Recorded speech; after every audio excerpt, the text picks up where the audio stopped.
আঁচনি হিতাধিকাৰী হয় তেনেহ'লে আজি আপোনালোকৰ একাউণ্টত পইচা সোমাব কিন্তু কোন কোন মহিলাই পইচা লাভ নকৰে সেইটো কৈ দিছোঁ যেহেতু 1 আগষ্ট গতিকে 1 আগষ্টৰ পৰা অসম চৰকাৰে বহুত কেইটা নতুন সা সুবিধা আমাৰ অসমৰ ৰাইজক দিবলৈ গৈ আছে স্বাস্থ্য মিছন অসমত চাকৰিৰ পদ খালী 2204টা জিএনএম নাৰ্ছৰ পদ অসমৰ কিছুমান এনেকুৱা মানুহ আছে যি মানুহে মৃত্যুৰ সময়তো তেওঁলোকে ব্যৱসায় কৰিবলৈ নেৰে চৰাইদেউ শিৱসাগৰ আৰু গোলাঘাট জিলাৰ যিসকল অৰুণোদয় আঁচনি হিতাধিকাৰী আছে চৰকাৰে তেওঁলোকক 2,50,000 টকা ডিজিটেল আসাম 2.0 চেনেলটোৰ ৰাতিপুৱাৰ এটা নতুন ভিডিঅ' লৈ আপোনালোক সকলোকে পুনৰবাৰ স্বাগতম জনাইছোঁ অন্য দিনাৰ নিচিনাকৈ আজিও আপোনালোকৰ কাৰণে বহুত কেইটা গুৰুত্বপূৰ্ণ খবৰ একেলগতে এই ভিডিঅ'টোত লৈ আনিছোঁ গতিকে হাতত চাহ একাপ লৈ লওক আৰু ভিডিঅ'টো সম্পূৰ্ণৰূপে প্ৰথমৰ পৰা শেষলৈকে চাওক যাতে প্ৰত্যেকটো গুৰুত্বপূৰ্ণ ইনফৰমেশ্যন আপোনালোকে লাভ কৰিব পাৰে ভিডিঅ'টো যদি চাই আপোনাৰ ভাল লাগে ভিডিঅ'টোত লাইক এটা কৰিব চেনেলটোলৈ যদি আজি প্ৰথম আহিছিলে ছাবস্ক্ৰাইব কৰি ল'ব এনেকুৱা ধৰণৰ ইনফৰমেটিভ ভিডিঅ' ৰেগুলাৰ চাই থাকিবৰ কাৰণে আহক আজি ভিডিঅ'টো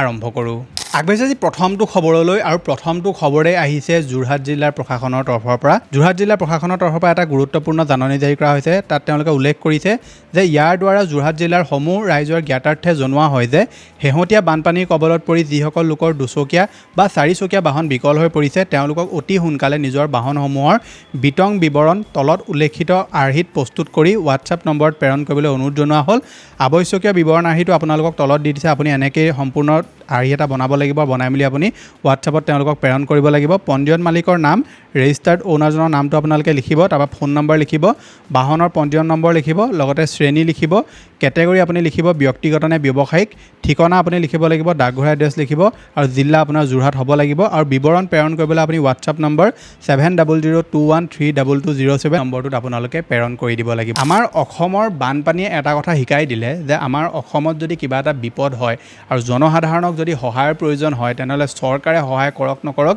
আমাৰ অসমৰ জনসাধাৰণ প্ৰত্যেকজন নাগৰিকৰ ওচৰত থিয় থাকিব উজনিৰ যি 4খন জিলাত বানে প্ৰলয়ংকাৰী ৰূপ লৈছিলে ইয়াৰ ফলত মানুহৰ খাবলৈ এটুপি পানী নোহোৱা অৱস্থা হৈ গৈছিলে গতিকে সেই সময়ত অসমৰ প্ৰত্যেকখন জিলাৰ প্ৰত্যেকখন ঘৰৰ তৰফৰ পৰা যি মানুহে সাহায্য দিলে এয়া সঁচাই প্ৰশংসনীয় বিষয় হয় গতিকে সেই সময়তে উজনিলৈ বান সাহায্য প্ৰদানৰ বাবে অহা সদস্যসকলৰ বাবে বোকাখাতত জিৰণিৰ সুবিধা যিসকল সদস্যা বা শুভাকাংক্ষীয়ে উজনিলৈ বান সাহায্যৰ বাবে আহিছে তেওঁলোকে বোকাখাতত থকা সমাজ সুৰক্ষা বাহিনীৰ মুখ্য স্বেচ্ছাসেৱক সৌৰভ হাজৰিকা ঘৰত জিৰণি ল'ব পাৰিব ইয়াত গা ধোৱা আৰু চাহ জলপানৰ ব্যৱস্থা কৰা হ'ব প্ৰয়োজন হ'লে নিশাটোৰ বাবে 5ৰ পৰা 7জন লোকৰ সাধাৰণভাৱে থকা খোৱা সুবিধাও কৰি দিয়া হ'ব নিশা থকা খোৱাৰ বাবে আগতীয়াকৈ যোগাযোগ কৰিবলৈ অনুৰোধ জনোৱা হ'ল আপোনালোকক দুটা নম্বৰ দিছে গতিকে আপোনালোকে যদি উজনিলৈ বান সাহায্য বিতৰণ কৰিবলৈ আহিছে আৰু আপোনালোকে এতিয়া বোকাখাতত থাকিব পাৰিব তাৰ কাৰণে তেওঁলোকে 5ৰ পৰা 7জন মানুহে থাকিব পৰা এটা ব্যৱস্থা আপোনালোকক কৰি দিব বুলি কৈছে লগতে চাহ জলপানৰ আপোনালোকৰ কাৰণে ব্যৱস্থা কৰিব আৰু যি দুটা নম্বৰ তেওঁলোকে দিছে সেই নম্বৰ দুটাৰ লগত প্ৰথমে আপোনালোকে যোগাযোগ কৰি আপোনালোকৰ কাৰণে সিট আছে নে নাই বা আপুনি থাকিব পাৰিব নে নোৱাৰে সেইটো বিষয়ে আপোনালোকে অৱগত হৈ ল'ব আৰু তাৰ পৰা আপোনালোকে তাত তেওঁলোকে থাকিব পাৰিব বুলি কৈছে গতিকে এইটো এটা যথেষ্ট ভাল পদক্ষেপ কাৰণ বহুতো দূৰৰ পৰা মানুহ আহিছে আৰু তেওঁলোকে ভাগৰে যুগৰে আকৌ যাবলগীয়া হয় ধৰি লওক গুৱাহাটীৰ পৰা কিছুমান মানুহ আহিছে তাতকৈ দূৰৰ পৰা আহিছে গতিকে সেই মানুহখিনি একেদিনে ঘূৰি যোৱাটো বহুত প্ৰব্লেম হৈ যায় গতিকে বোকাখাতত তেওঁলোকে এটা সৰু প্ৰয়াস কৰিছে এই মানুহখিনিক এটা সহায় কৰিবৰ কাৰণে গতিকে আপোনালোক যদি দূৰৰ পৰা আহে তেনেহ'লে এই নম্বৰকেইটাৰ লগত যোগাযোগ কৰিব পাৰে আৰু যদি তেওঁলোকৰ ধৰি লওক থকাৰ যদি সুবিধা আছে আপোনালোকৰ কাৰণে যদি সিট থাকে তাত তেনেহ'লে নিশ্চয় আপোনালোকে তাত জিৰণি ল'ব পাৰিব বুলি কৈছে পিছৰটো খবৰলৈ অসম চৰকাৰে বানাগ্ৰস্ত ৰাইজৰ কাৰণে কেইবাটাও গুৰুত্বপূৰ্ণ ঘোষণা কৰিছে মুখ্যমন্ত্ৰী হিমন্ত বিশ্ব শৰ্মা ডাঙৰীয়াই কৈছে যে আগষ্ট মাহৰ ভিতৰত ক্ষতিগ্ৰস্তসকলক প্ৰদান কৰা হ'ব ক্ষতিপূৰণ 7 আগষ্টৰ পৰা চলোৱা হ'ব অভিযান তেওঁলোকে যিসকল ক্ষতিগ্ৰস্ত ৰাইজ আছে যাৰ ধৰি লওক পশুধনৰ ক্ষতি হৈছে যাৰ ধৰি লওক মীন পালন কৰিছিলে সেই মাছসমূহ উটি গুচি গ'ল বা অন্য যেনেকৈ তেওঁলোকৰ ধৰি লওক ক্ষতি হৈছে কাৰোবাৰ ঘৰ দুৱাৰ উটি গুচি গৈছে কাৰোবাৰ আচবাব নষ্ট হৈছে সেইসকল লোকৰ তেওঁলোকে এটা সাৰ্ভে কৰিব সেই সাৰ্ভে কৰাৰ পিছত কাক কেনেকৈ ক্ষতিপূৰণ দিয়া হ'ব সেইটোৰ ওপৰত চৰকাৰে এতিয়া সিদ্ধান্ত ল'ব বুলি কৈছে আৰু 7 আগষ্টৰ পৰা চলোৱা হ'ব এই অভিযান যিটো চৰকাৰে সিদ্ধান্ত গ্ৰহণ কৰিছে সেইটো হৈছে উজনি 4 জিলাৰ অৰুণোদয় হিতাধিকাৰীসকলৰ বাবে শীঘ্ৰে অনা হ'ব বিশেষ আঁচনি যোৰহাট শিৱসাগৰ চৰাইদেউ আৰু গোলাঘাট জিলাত অৰুণোদয় হিতাধিকাৰীক প্ৰদান কৰা হ'ব 2,50,000 টকাৰ লোন মৰ্টগেজ অবিহনেই বেংকৰ পৰা লোন ল'ব পাৰিব অৰুণোদয় আঁচনি হিতাধিকাৰীয়ে গতিকে যোৰহাট চৰাইদেউ শিৱসাগৰ আৰু গোলাঘাট জিলাৰ যিসকল অৰুণোদয় আঁচনি হিতাধিকাৰী আছে চৰকাৰে তেওঁলোকক 2,50,000 টকা এটা লোন দিব বুলি কৈছে আৰু মৰ্টগেজ অবিহনে বেংকৰ পৰা তেওঁলোকে সেই লোনটো ল'ব পাৰিব বুলি কৈছে পৰাপক্ষত চৰকাৰে এই যিটো লোন দিম বুলি কৈছে তাতকৈ তেওঁলোকে পাৰিলে পইচাই দি দিয়ক ডাইৰেক্টলি দুটকা এটকা কম দিলেও লাগিলে পইচাই দি দিয়ক, যাতে মানুহে সেই পইচাটোৰ পৰা কিবা এটা কৰিব পাৰে, লোন এটা ল'ব, আকৌ লোনটো ঘূৰাব লাগিব, এইবিলাক কৰি থকাতকৈ ডাইৰেক্ট যদি চৰকাৰে পইচাটো দি দিয়ে মোৰ হিচাপত বেছি ভাল হ'ব। আপোনালোকৰ ইয়াৰ ওপৰত মতামত কি তলত কমেণ্ট এটা কৰি জনাবলৈ নাপাহৰিব।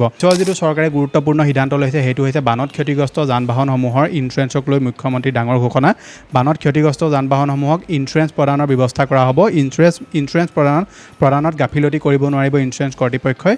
5 আগষ্টত ইঞ্চুৰেঞ্চ কোম্পানীসকলৰ সৈতে অনুষ্ঠিত হ'ব বৈঠক। অৰ্থাৎ যিসকল লোকৰ বানত যান বাহন তেওঁলোকৰ ক্ষতিগ্ৰস্ত হৈছে সেইসকল লোকক এতিয়া ইঞ্চুৰেঞ্চ প্ৰদান কৰা হ'ব বুলি কৈছে, আৰু কোনো ইঞ্চুৰেঞ্চ প্ৰদান কৰোঁতে কোনো ধৰণৰ গাফিলতি কৰিব নোৱাৰিব বুলি কৈছে। আৰু 5 আগষ্টত ইঞ্চুৰেঞ্চ কোম্পানীসমূহৰ সৈতে চৰকাৰে আনুষ্ঠানিক আলোচনাত তেওঁলোকে বহিব বুলি কৈছে। আগবাঢ়িছে পিছৰটো খবৰলৈ। বিজেপি দলৰ কাৰণে এটা বেয়া খবৰ আহিছে। বিজেপি ত্যাগ ৰাষ্ট্ৰীয় মুখপাত্ৰ শ্বেহজাদ পুনাৱালাৰ দল ত্যাগ সন্দৰ্ভত আনুষ্ঠানিকভাৱে ঘোষণা কৰা নাই যদিও ৰাষ্ট্ৰীয় সংবাদ মাধ্যমৰ খবৰ অনুসৰি গভীৰ অসন্তুষ্ট হৈ পুনাৱালাই বিজেপি এৰিলে বুলি কৈছে। গতিকে শ্বেহজাদ পুনাৱালা আপোনালোকে নিশ্চয় টিভিত দেখিবলৈ পাই থাকে, যি আমাৰ ৰাষ্ট্ৰীয় মিডিয়াত প্ৰায়ে তেওঁক দেখিবলৈ পোৱা যায়। গতিকে এতিয়া সেইজন ব্যক্তিয়ে বিজেপি দল ত্যাগ কৰিছে বুলি খবৰ আহিছে। আনুষ্ঠানিক কোনো ঘোষণা এতিয়ালৈকে হোৱা নাই, কিন্তু যিসমূহ মিডিয়া আছে সেই মিডিয়াই কৈছে যে শ্বেহজাদ পুনাৱালাই এতিয়া বিজেপি দল ত্যাগ কৰিছে বুলি খবৰ পোহৰলৈ আহিছে। আগবাঢ়িছে পিছৰটো খবৰলৈ। অসম চৰকাৰে এতিয়া পুনৰ আকৌ ঋণ ল'ব বুলি কৈছে। পুনৰ ঋণ ল'ব ৰাজ্য চৰকাৰে। 4 আগষ্টত ল'ব 1000 কোটি টকাৰ ঋণ। 7.56% সুদত ৰিজাৰ্ভ বেংক অফ ইণ্ডিয়াৰ পৰা ল'ব ঋণ। 21 জুলাইত লৈছিল 1000 কোটি টকাৰ ঋণ, 30 জুনত লৈছিল 1000 কোটি টকাৰ ঋণ, 16 জুনত লৈছিল 1000 কোটি টকাৰ ঋণ আৰু 26 মে'ত লৈছিল 750 কোটি টকাৰ ঋণ। 12 মে'ত শপত গ্ৰহণৰ দিনাই চৰকাৰে লৈছিল 1000 কোটি টকাৰ ঋণ। গতিকে এতিয়া 4 আগষ্টত তেওঁলোকে আকৌ 1000 কোটি টকাৰ ঋণ ল'ব বুলি কৈছে। আগবাঢ়িছে পিছৰটো খবৰলৈ। এই খবৰটো চৰকাৰৰ লগতে জড়িত। বৰ্তমান সময়ত আমাৰ অসমৰ যিকেইখন জিলাত বানে প্ৰলয়ংকাৰী ৰূপ ল'লে বা বানে যি বিস্তৰ ক্ষতিসাধন কৰিলে, ইয়াৰ ফলত সকলোৰে মনত এটাই প্ৰশ্ন উঠিছে যে এই বানপানী একচুৱেলি হ'ল ক'ৰ পৰা? বানপানী কেনেকৈ ইমান হঠাৎ আহি গ'ল যে মানুহে নিজৰ জীৱনটোৱে বচাব নোৱাৰিলে, মানুহে নিজৰ আচবাবটো বাদেই দিয়ক, জীৱনটোৱে বহুতে বচাব নোৱাৰিলে। কাৰোবাৰ ঘৰৰ 4জনৰ ভিতৰত 3জন মানুহৰ মৃত্যু হৈ গৈছে। গতিকে সেই সময়ত চৰকাৰক সকলোৱে এটা প্ৰশ্ন কৰিছে যে এই বানপানী একচুৱেলি আহিলে ক'ৰ পৰা? গতিকে সেই সময়তে মুখ্যমন্ত্ৰীয়ে কৈছে যে এইটো সময় আমি বানপানী ক'ৰ পৰা আহিলে সেইটোৰ ওপৰত কথা পতাৰ সময় নহয়, আমি আহিবলগীয়া সময়ত নাগালেণ্ড চৰকাৰৰ লগত ইয়াৰ ওপৰত আমি আলোচনা কৰিম। গতিকে এতিয়া আমি ক্ষতিপূৰণ দিয়াতহে আমি ব্যস্ত হৈ আছোঁ। গতিকে চৰকাৰক আমি এটা কথাই ক'ম যে আপোনালোকে এই বানপানীৰ যে আমাৰ অসমৰ প্ৰত্যেকজন নাগৰিকে চৰকাৰক এই প্ৰশ্নটো সোধাটো বাদ দিব কেতিয়াও নালাগিব যে এই বানপানী কেনেকৈ ক'ৰ পৰা হ'ল। বহুতে কৈছে কয়লা খননৰ কাৰণে হ'ল, বহুতে কৈছে যে বেলেগ কিছুমান কাৰণ আছে যাৰ কাৰণে হৈছে। গতিকে চৰকাৰে এই বানপানী কেনেকৈ হ'ল, ক'ৰ পৰা হ'ল, এই ধৰণৰ কথা বতৰাবিলাক যদি চৰকাৰে একদম গুৰিলৈকে নগৈ তেওঁলোকে যদি চোৱা চিতা নকৰে, ইয়াৰ যদি তেওঁলোকে এটা একদম পাৰ্মানেণ্ট যদি চলিউশ্যন নুলিয়ায়, তেনেকুৱা ক্ষেত্ৰত এই ধৰণৰ সমস্যা যে আকৌ অহা বছৰ নাহিব তাৰ কোনো প্ৰশ্নই নাই। গতিকে আমি অসম চৰকাৰক এইটো বাৰে প্ৰশ্ন কৰি থাকিব লাগিব, দল সংগঠনসমূহে প্ৰশ্ন কৰি থাকিব লাগিব যে চৰকাৰে এই মানুহখিনিক বচাবৰ কাৰণে বা এই মানুহখিনি আগলৈ এনেকুৱা ধৰণৰ সমস্যাৰ সন্মুখীন নকৰিবৰ কাৰণে তেওঁলোকে কি ব্যৱস্থা গ্ৰহণ কৰিছে, ইয়াৰ ওপৰত চৰকাৰে আমাৰ অসমৰ প্ৰত্যেকজন নাগৰিককে উত্তৰ দিয়াটো প্ৰয়োজন হৈ পৰিছে।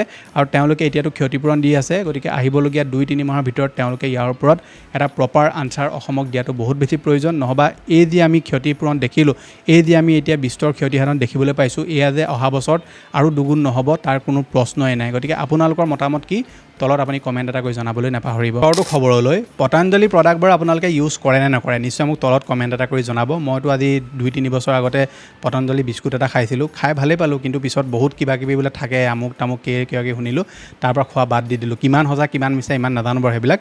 কিন্তু এতিয়া এটা খবৰ আহিছে যে নতুন ব্যৱসায়ত যোগগুৰু বাবা ৰামদেৱ বোন তেল বিস্কুট টুথপেষ্টৰ পাছত বাবা ৰামদেৱৰ পদাৰ্পণ বীমা ব্যৱসায়ত 4500 কোটি টকাৰে ৰামদেৱে ক্ৰয় কৰিলে magma general insurance company. Patanjali নামত আৰম্ভ কৰিবলৈ লোৱা এই ব্যৱসায়ত ৰামদেৱৰ অংশীদাৰিত্ব থাকিব 73.56% আৰু সহযোগী হিচাপে লোৱা DS গ্ৰুপৰ অংশীদাৰিত্ব থাকিব মাত্ৰ 24.5%। স্বদেশ স্বাভিমানৰ শ্লোগান লৈয়ে ৰামদেৱে এই ব্যৱসায়িক সফলতা বুলি কৈছে দ্য ইকনমিক্স টাইমে এই খবৰটো এতিয়া মুকলি কৰিছে। গতিকে বাবা ৰামদেৱে এইবাৰ এটা ইঞ্চুৰেঞ্চ কোম্পানী খুলিব বুলি কৈছে। গতিকে সেই যিটো ইঞ্চুৰেঞ্চ কোম্পানী, সেই ইঞ্চুৰেঞ্চ কোম্পানীটোৰ যিটো তেওঁ অংশীদাৰিত্ব সেইটো 73.5% থাকিব। আগবাঢ়িছে পিছৰটো খবৰলৈ। ফিফা ৱৰ্ল্ড কাপটো শেষ হৈ গ'ল, আমি সকলোৱে ফিফা ৱৰ্ল্ড কাপ উপভোগ কৰিলোঁ। গতিকে ফিফা ৱৰ্ল্ড কাপ শেষ হোৱাৰ পাছতে এতিয়া এটা ভাল খবৰ আহিছে আমাৰ ভাৰতবৰ্ষৰ কাৰণে। হয়, ভাৰতবৰ্ষৰ কাৰণে এটা ভাল খবৰ আহিছে। 3 অক্টোবৰত কলকাতাত ব্ৰাজিল আৰু ভাৰতৰ ফুটবল মেচ অনুষ্ঠিত হ'ব। বিবেকানন্দ যুৱ ভাৰতী ক্ৰীড়াংগন সল্টলেক ষ্টেডিয়ামত অনুষ্ঠিত হ'ব ফিফা আন্তঃৰাষ্ট্ৰীয় বন্ধুত্বপূৰ্ণ মেচখন। গতিকে এখন ফ্ৰেণ্ডলি মেচ অনুষ্ঠিত হ'ব, যিখন ফিফাই কৰোৱাব, আৰু এই মেচখন ভাৰত আৰু ব্ৰাজিলৰ মাজত অনুষ্ঠিত হ'ব। 3 অক্টোবৰত কলকাতাত এই মেচখন অনুষ্ঠিত হ'ব। গতিকে এটা বহুতেই মানে কি বুলি ক'ম, মানে গৌৰৱৰ এটা মুহূৰ্ত হ'ব যে ব্ৰাজিল আৰু ভাৰতে খেলিব, কলকাতাত এখন খেল হ'ব, আৰু এইখন খেলটো একদম চ'ল্ড আউট হ'ব। যিসকল ফুটবল প্ৰেমী আছে, আমাৰ ভাৰতবৰ্ষৰ যিমান ফুটবল প্ৰেমী আছে, যিমান দামী টিকেট হওক লাগিলে এই খেলখন সকলোৱে নিশ্চয় চাবলৈ যাব, আৰু আপোনালোকেও যদি পাৰে নিশ্চয় যাবলৈ চেষ্টা কৰিব। গতিকে 3 অক্টোবৰত এই খেলখন অনুষ্ঠিত হ'ব, আৰু ভাৰত আৰু ব্ৰাজিলৰ মাজত এখন খেল হ'ব। ফ্ৰেণ্ডলি এখন মেচ হ'ব, কোনো টুৰ্ণামেণ্ট বা কিবা নহয়, এখন ফ্ৰেণ্ডলি তেওঁলোকে মেচ এখন অনুষ্ঠিত কৰিব। আগবাঢ়িছে পিছৰটো খবৰলৈ। আমাৰ অসমৰ কিছুমান এনেকুৱা মানুহ আছে, যি মানুহে মৃত্যুৰ সময়তো তেওঁলোকে ব্যৱসায় কৰিবলৈ নেৰে। কোনোবাই সাহাৰ্যলৈ নিয়া পানীকে নি বিক্ৰী কৰিছেগৈ, কোনোবাই সাহাৰ্যত ব্যৱহাৰ হোৱা বস্তুৰ দামেই বৃদ্ধি কৰি দিছে। গতিকে সেই সময়তে এটা খবৰ আহিছে যে বৰ্ণাঢ্যৰ বাবে প্ৰয়োজনীয় সামগ্ৰীৰ দাম বৃদ্ধি হৈছে। বজাৰত বৃদ্ধি পালে ব্লিচিং পাউডাৰৰ দাম। প্ৰতি কেজি ব্লিচিং পাউডাৰৰ দাম বাঢ়িল 8 টকাকৈ। ফেনাইলৰো কৃত্ৰিম নাটনি কৰা বুলি অভিযোগ কৰা হৈছে, আৰু হৃদয়বান লোকে বৰ্ণাঢ্যলৈ সংগ্ৰহ কৰে বহু সামগ্ৰী। গতিকে এতিয়া মানুহে ফেনাইল কিনিছে, মানুহে ব্লিচিং পাউডাৰ কিনিছে, কাৰণ এইসমূহ বস্তু এতিয়া বানাক্ৰান্ত ৰাইজক বহুত বেছি প্ৰয়োজনীয়, বিশেষকৈ ফেনাইলৰ প্ৰয়োজনীয়, ব্লিচিং পাউডাৰৰ প্ৰয়োজনীয়। গতিকে সেই সময়তে তেওঁলোকে কৈছে যে নাটনি হৈছে, সেইকাৰণে দাম এতিয়া বৃদ্ধি হৈছে। গতিকে আমাৰ অসমত কিছুমান এনেকুৱা চুটি মগজৰ মানুহ আছে, যি এই ধৰণৰ কামবিলাক কৰে, আৰু পানী বটলৰ দাম যি ধৰি লওক এই সময়ত 120 টকা আছিলে, এইটো 140-50 কৰি দিলে। এতিয়া আপোনাৰ ফেনাইলৰ দাম বৃদ্ধি কৰি দিছে, ব্লিচিং পাউডাৰৰ দাম 8 টকা বৃদ্ধি কৰি দিলে। গতিকে এই মানুহখিনিয়ে এই পইচাখিনি লৈ ক'লৈ যাম বুলি ভাবিছে, সিহঁতক এবাৰ সোধাটো বহুত বেছি প্ৰয়োজনীয়, কাৰণ পৃথিৱীত কোনো মানুহ সদায় নাথাকে, চব এদিন যাবই লাগিব।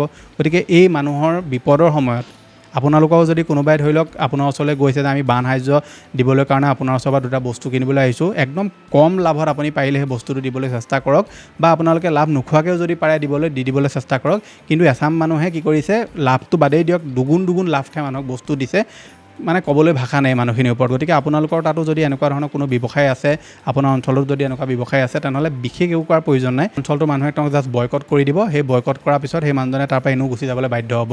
গতিকে যেতিয়া মানুহৰ দুখৰ সময়ত এজন মানুহ থাকিব নোৱাৰে, তেনেকুৱা ক্ষেত্ৰত আমি তেওঁলোকৰ পৰা বস্তু ক্ৰয় কৰি কোনো লাভ নাই। আপোনালোকৰ মতামতটো নিশ্চয় তলত কমেণ্ট এটা কৰি জনাবলৈ নাপাহৰিব। ভিডিঅ'টোলৈ আগবঢ়াৰ আগতে আপোনালোকলৈ সৰু এটা অনুৰোধ, আপুনি যদি ভিডিঅ'টো এতিয়ালৈকে চাই আছে আৰু ভিডিঅ'টো চাই যদি আপোনাৰ ভাল লাগিছে, তেনেহ'লে ফটাফট ভিডিঅ'টোত লাইক এটা কৰি দিয়ক, আৰু এই চেনেলটোলৈ যদি আজি প্ৰথম আহিছে ছাবস্ক্ৰাইব কৰি লওক এনেকুৱা ধৰণৰ ইনফৰ্মেটিভ ভিডিঅ' ৰেগুলাৰ চাবৰ কাৰণে।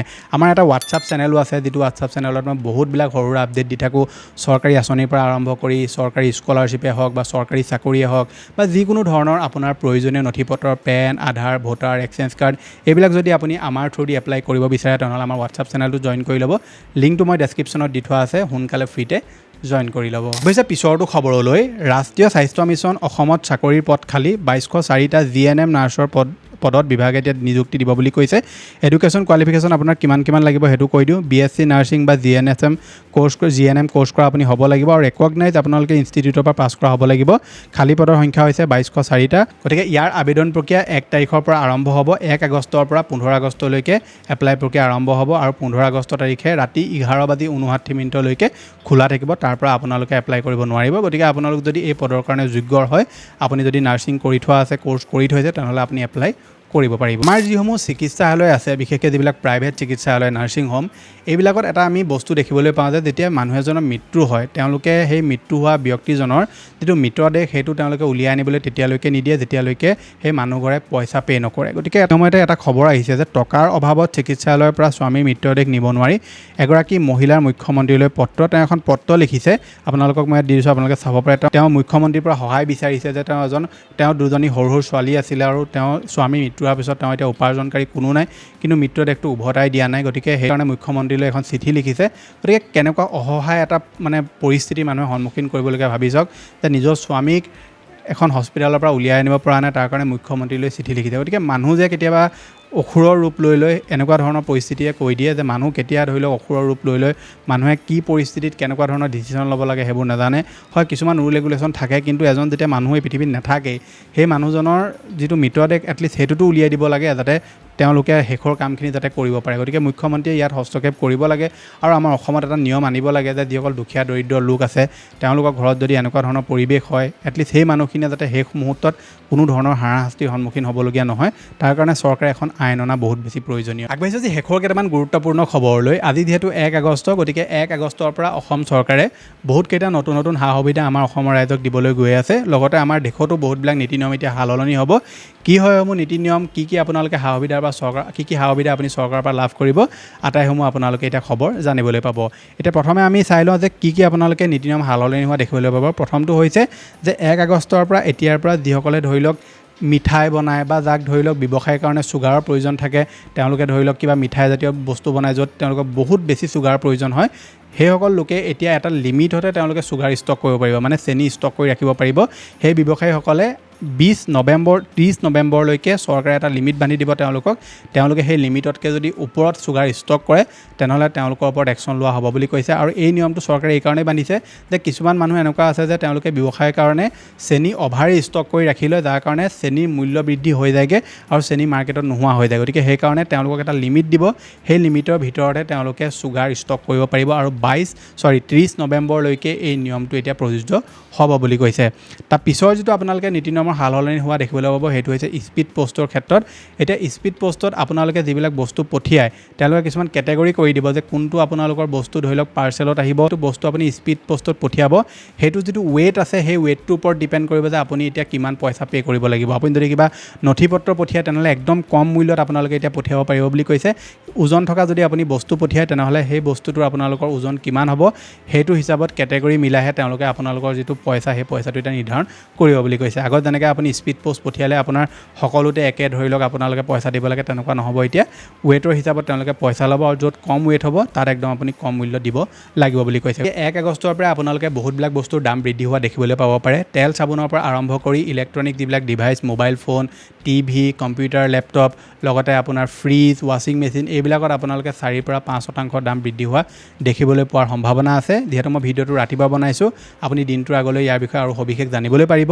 লগতে মোবাইলৰ ৰিচাৰ্জৰ দামো আপোনালোকে বৃদ্ধি হোৱা দেখিবলৈ পাব পাৰে এই মাহতে। মই যিহেতু আপোনালোকক কেইদিনমানৰ আগতে ভিডিঅ'ত কৈছিলোঁ যে মোবাইলৰ দাম চিম কোম্পানীসমূহে মোবাইলৰ ৰিচাৰ্জৰ দাম চিম কোম্পানীসমূহে বৃদ্ধি কৰিব।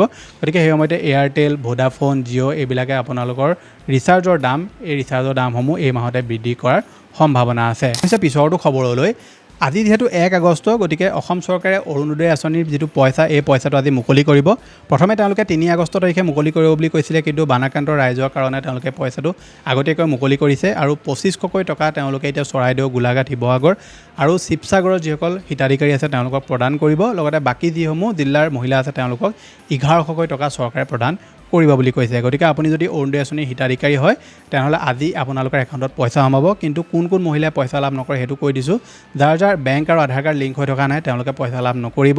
আপোনালোকে যদি বেংক আধাৰ লিংক নকৰিলে তেনে ক্ষেত্ৰত আজি পইচাটোৰ পৰা আপুনি বঞ্চিত হ'বও পাৰে। গতিকে আপোনাৰ যদি পইচা আজি নোসোমায় বা কাইলৈও নোসোমায় তেনে ক্ষেত্ৰত বেংকৰ লগত যোগাযোগ কৰিব আৰু যোগাযোগ কৰি আপুনি আপোনাৰ বেংক আৰু আধাৰ কাৰ্ডটো লিংক কৰি ল'বলৈ চেষ্টা কৰিব। লগতে নিযুত মইনা আৰু নিযুত বাবু আঁচনিৰ ধন প্ৰদান এতিয়া পুনৰ আৰম্ভ হ'ব। 3 আগষ্টৰ পৰা পুনৰ ধন প্ৰদান চৰকাৰে আৰম্ভ কৰিব বুলি কৈছে। নিযুত বাবু আঁচনি আৰ্থিকভাৱে পিছপৰা ছাত্ৰসকললৈ স্নাতকৰ বাবে 1000 টকা আৰু স্নাতকোত্তৰ বাবে 2000 টকা প্ৰদান কৰিব। লগতে নিযুত মইনা আঁচনি আৰ্থিকভাৱে পিছপৰা ছাত্ৰীসকললৈ উচ্চতৰ মাধ্যমিকত মাহে 1000 টকাকৈ চৰকাৰে দিব আৰু স্নাতক UGত 1250 টকাকৈ দিব। স্নাতকোত্তৰ বা BEডৰ পাঠ্যক্ৰম ছাত্ৰ ছাত্ৰীসকলৰ কাৰণে 2500 টকাকৈ চৰকাৰে দিব বুলি কৈছে। ছেপ্টেম্বৰ মাহৰ পৰা চৰকাৰে জীৱন প্ৰেৰণা আঁচনিৰ যিটো পইচা সেই পইচাটো প্ৰদান কৰিব বুলি কৈছে। আৰু এই আঁচনিসমূহৰ যি আবেদন প্ৰক্ৰিয়া আপোনালোকে আগষ্ট মাহৰ পৰাই দেখাৰ সম্ভাৱনা আছে। গতিকে ইয়াৰ আবেদন প্ৰক্ৰিয়া যেতিয়া আৰম্ভ হয় মই আপোনালোকক জনাই দিম। সুবিধা আপোনালোকে লাভ কৰিব সেইটো হৈছে ৰেচনৰ সামগ্ৰীক লৈ। 1 আগষ্টৰ পৰা চেনি আৰু মচুৰ দাইলৰ পুনৰ বিতৰণ আৰম্ভ হ'ব। এতিয়া আপোনালোকে চেনি আৰু মচুৰ দাইল দুয়োটা লাভ কৰিব চাউলৰ লগতে, যিহেতু চৰকাৰে ইলেকশ্যনৰ পিছতে এইসমূহ সামগ্ৰী দিয়া বন্ধ কৰি দিছিলে। গতিকে এতিয়া তেওঁলোকে আকৌ চেনি আৰু মচুৰ দাইল দিয়া আৰম্ভ কৰিব। গতিকে আপোনালোকৰ হাতত যদি ৰেচন কাৰ্ড আছে তেনেহ'লে আপোনালোকে 1 আগষ্টৰ তাৰিখৰ পৰা যিসমূহ ৰেচন লাভ কৰিব তাত চেনি আৰু দাইল দুয়োটা আপোনালোকে লাভ কৰিব। গতিকে চৰকাৰে যদি কিবা কাৰণত যদি তেওঁলোকে এই মাহত নিদো বুলি কয় তেতিয়া বেলেগ কথা, কিন্তু চৰকাৰে যিসমূহ তেওঁলোকৰ ধৰি লওক প্ৰতিবেদন আছিলে সেই প্ৰতিবেদনৰ মতে 1 আগষ্টৰ পৰা আপোনালোকে এইসমূহ সামগ্ৰী এতিয়া লাভ কৰিব বুলি কৈছে। আগবাঢ়িছোঁ যি শেষৰটো খবৰলৈ, আপোনালোকে ছ'চিয়েল মিডিয়াত এজন ব্যক্তিক দেখিবলৈ পাই থাকে চাগে, যিজন ব্যক্তিয়ে বহুতো দুখীয়া মানুহক সহায় কৰে, হস্পিটেলত যোৱা মানুহক সহায় কৰে, কাৰোবাক ধৰি লওক কিবা বেমাৰ হৈছে তেওঁলোকক সহায় কৰা আপুনি দেখিবলৈ পায়। গতিকে সেই ব্যক্তিজন বৰ্তমান অসমলৈ আহিছে। বান সাহায্য লৈ শিৱসাগৰত উপস্থিত বিখ্যাত সমাজসেৱক তথা মানৱতাৰ দূত হুছেইন মনছুৰী। গতিকে তেওঁ এতিয়া আমাৰ অসমৰ যিসকল জনসাধাৰণ আছে, যিসকল বানাক্ৰান্ত ৰাইজ আছে, তেওঁলোকৰ কাৰণে এতিয়া বস্তু লৈ আনিছে। গতিকে যোৱাকালি তেওঁ বহুতো জেগালৈ গ'ল আৰু তাত গৈ মেলি নিজ হাতেৰে বস্তু বিতৰণ কৰিছে। এইজন এজন এনেকুৱা ব্যক্তি যি সমাজৰ সকলো লোককে তেওঁ সহায় কৰে। হিন্দু, মুছলিম, খ্ৰীষ্টিয়ান, জৈন কোনো বুলি কথা নাই, সকলো ধৰ্মৰ মানুহক সকলোকে সহায় কৰে। গতিকে সহায় যেতিয়া কৰিবলৈ ওলাই আহে মানুহে, ধৰ্ম চাব নালাগে, সহায় কৰিব লাগে। গতিকে তেওঁ সেই একেটা কামেই কৰি আছে আৰু সেই ব্যক্তিজন এতিয়া আমাৰ অসমলৈ আহিছে। অসমত মানুহে তেওঁক বহুত মৰম দিছে, বহুত ভাল পাইছে আৰু শিৱসাগৰ, চৰাইদেউ এইবিলাক জিলাত তেওঁ গৈ মেলি এতিয়া বানাক্ৰান্ত ৰাইজক নিজ হাতে সহায় কৰিছে। গতিকে আপোনালোকেও যিমান পাৰে মানুহক সহায় কৰিবলৈ চেষ্টা কৰিব। নিজৰ সাধ্য অনুসাৰে আপোনালোকে পইচা দি কাৰোবাক সহায় কৰিব পাৰিছে, কাৰোবাক আপুনি খোৱা বস্তু দি সহায় কৰিব পাৰিছে। যেনেকৈ পাৰে 10 টকা এটা দিও যদি কিবা এটা সহায় কৰিব পাৰিছে, সেইটো আপুনি সহায় কৰিবলৈ চেষ্টা কৰিব। গতিকে এইকেইটাই আছিলে আজি আপোনালোকক দিবলগীয়া গুৰুত্বপূৰ্ণ খবৰ। আশা কৰিছোঁ আপোনালোকে ভিডিঅ'টো চাই ভাল পালে। যদি ভাল পালে ভিডিঅ'টোত লাইক কৰিব। চেনেলটোলৈ যদি প্ৰথম আহিছিলে ছাবস্ক্ৰাইব কৰি ল'ব এনেকুৱা ধৰণৰ ইনফৰ্মেটিভ ভিডিঅ' ৰেগুলাৰ চাবৰ কাৰণে। মই লগ পাম এটা অন্য ভিডিঅ'ত। আজিলৈ ধন্যবাদ।